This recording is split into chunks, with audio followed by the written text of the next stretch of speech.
Baba tayo. Salitin natin kung ano meron doon. The last time na papunta ako rito sa aking beach na to, nagkasibulog kami. Kasi ito, pag dediretsuhin mo pa tong ano, Ronrono, Kasibu na yan. Diba? Yun yung bike ko. Aking beach. Tapos sa baba, syempre ilog, pwedeng pagliguan. Narinig nyo ba ang tunog ng kalikasan? Ganda, no? Tutuwa ako, no?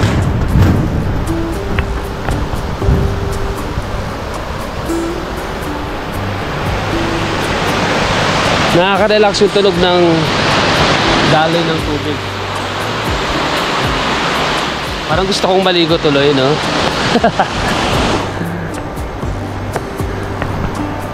Ay, amazing place. Indeed, Nueva Vizcaya is naturally vibrant. Kamusta, Kabadyak Pride? Long time no ride. Matagal nga tayong hindi nakapagbisikleta. Ngayon lang tayo babalik sa pagpadyak. Solo tayo ngayong araw. Ngayong araw papadyak tayo sa Ronrono, Quezon, Nueva Vizcaya.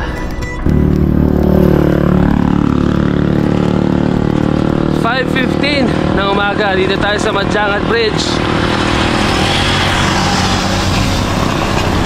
Madilim pa, di pa makikita yung sunlight, mga kapadyak. 5:22 ng umaga, mga kapadyak. Umaahon na tayo dito sa Baraspes. Bale 2 weeks na ako hindi nakapadyak. Kasi nagsimula na yung pasukan namin dyan sa SMU Senior High School. Shout out sa lahat ng mga estudyante ko dyan. Hey! Ngayon na ulit nakabalik sa pagbibisikleta. Woohoo! Thank you, Lord. Namiss ko ang pagbibisikleta. Sobrang namiss ko ang pagbibisikleta, mga kapadyak. It's nice to be back! Woohoo!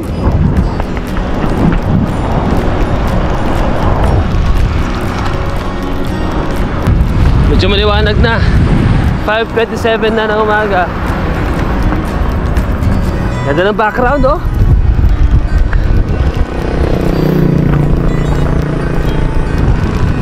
Yeah, good morning, Nueva Vizcaya.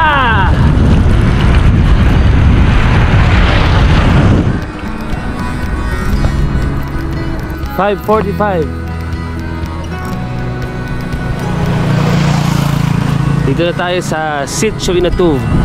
Merong hiwalay na daan dito sa kanan papuntang ano yan, Mapalya Falls. Ayun, may sign. Dito naman papuntang Ronrono, Aurora, Barangay Aurora, mga kapadyak. Dito makikita ang munisipyo ng Quezon. Diyan. Ahon. Grabe.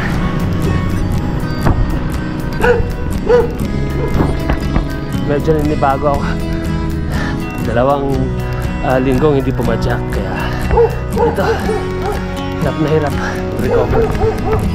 Dito din sa Aurora meron papasok papuntang Rocks Resort. 2 kilometro dyan sa kanan. Lusong ulit! Ang sarap! Woohoo!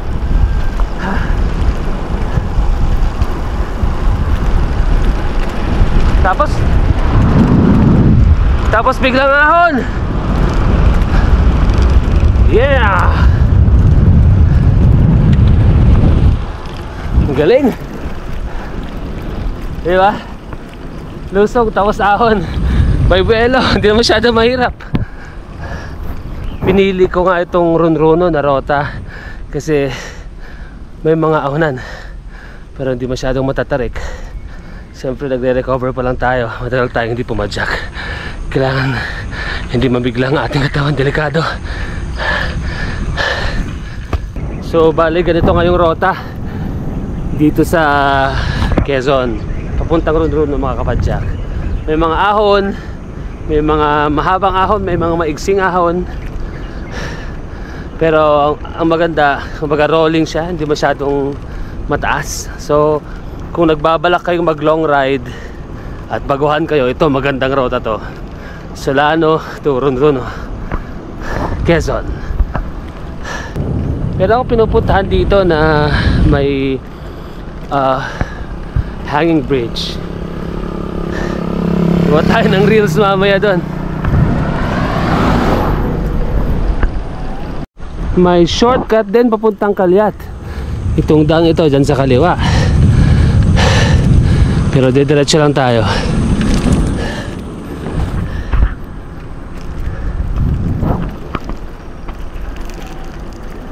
Actually itong rota na to, pag dinire-diretso natin mga kapadya, papuntang Kasibu ito.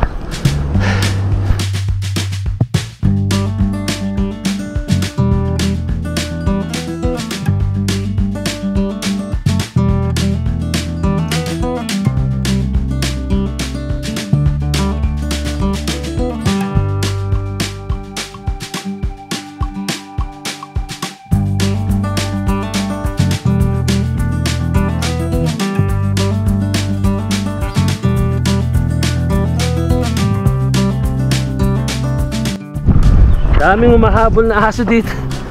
Kaya na pa ako rat-rat ng rat-rat kasi maraming aso. Dito rin sa Daruba merong daan papuntang Difunshan Falls. Dito yan. Yan, Laya Elementary School sabi. Papasok yan. Yan na naman ang mga asong gahabol. Maraming aso dito. Wow, ang ganda ng bukirin dyan sa side.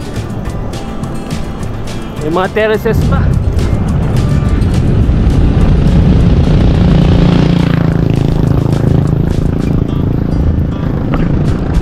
Green na green yung palayan dito sa Daruba, Quezon.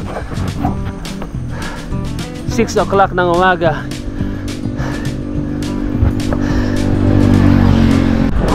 Eto na 6:05 ng umaga.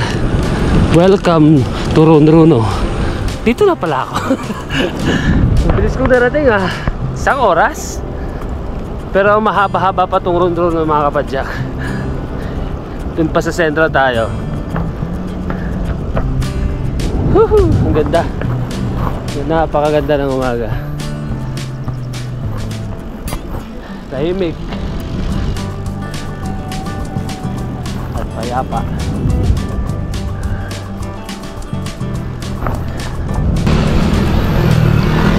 Ingat, ingat! Sila yung dumaan sa atin kanina. Medyo nagpicture-picture sila kanina sa daan. Nakausap ko, papunta pala silang Quirino. May daan din papuntang Quirino dito sa Quezon. Dito tayo sa Sitio Dumaligwa. Yan ang sabi. Dito nga sa side na to ay ulunti ang kabukiran ng Ronrono.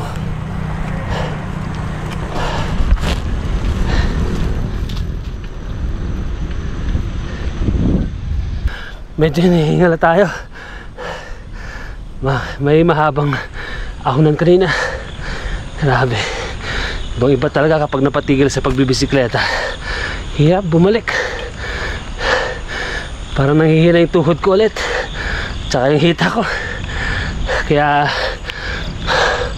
hanggat may pagkakataon, tuloy lang ang padyak para hindi manghihina. Ayan ahon ulit. Hirap na hirap tayong umahon.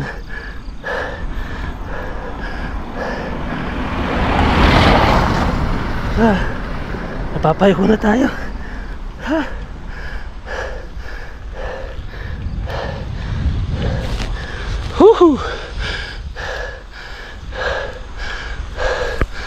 At paglampas nyo sa mahabang ahonan na yon, makikita nyo na itong I Love Ronrono.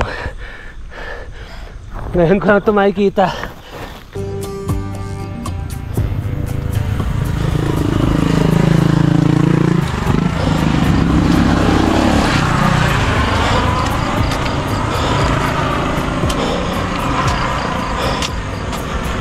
6:28 ng umaga mga kapadyak.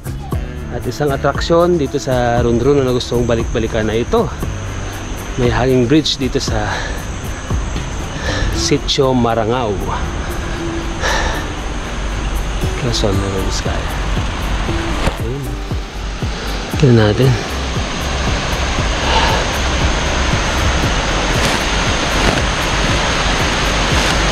Eh, ganda.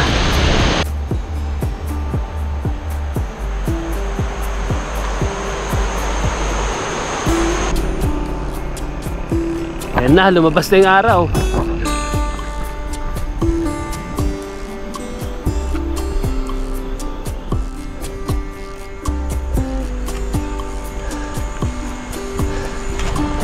Sobrang mahal na mga tao ang Ronrono.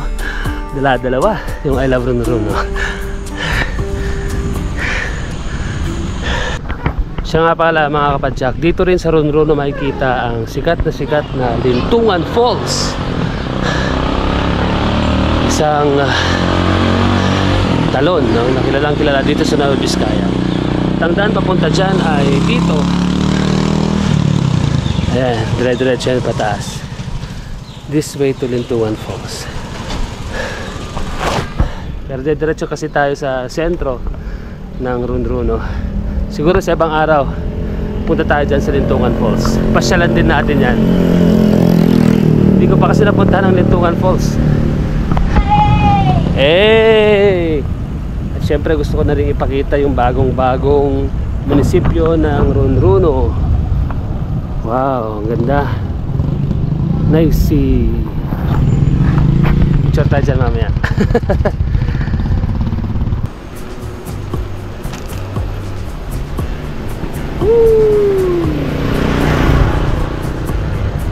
6:48 ng umaga mga padyak, dumating tayo dito sa sentro ng poblasyon ng Barangay Ronrono dito sa Quezon, Nueva Vizcaya. Kain tayo mamaya, tapos konting picture tapos uwi na rin. Ito dito sa kaliwa mga kapadyak, pag lumiko kayo puntang Malabing, Binugawan, Taji, yan yung pupuntahan ninyo. So itong daan na ito, dire-diretso lang yan, tutumbukin ninyo ang Kasibu. So nasa boundary na tayo ng Quezon at Kasibu. Ayan, dyan yan sa Taji. Pero syempre hindi na tayo aahon dyan, although may mga video na tayo nyan, may mga vlog na tayo nyan ng mga padyak natin dyan sa Taji, dyan sa Kasibu. May kita nyo yan dyan sa mga videos natin. Scroll nyo lang, Taji, Kasibu Loop. So ito na yung isang bridge dito sa Ronrono. At dito na natin tatapusin yung ating vlog mga kapadyak. Maraming salamat sa inyong panonood. Laging mag-iingat sa pagpadyak, magbatian sa daan, huwag tumigil pumadyak, pedal forever, pedal lang ng pedal, huwag tumigil.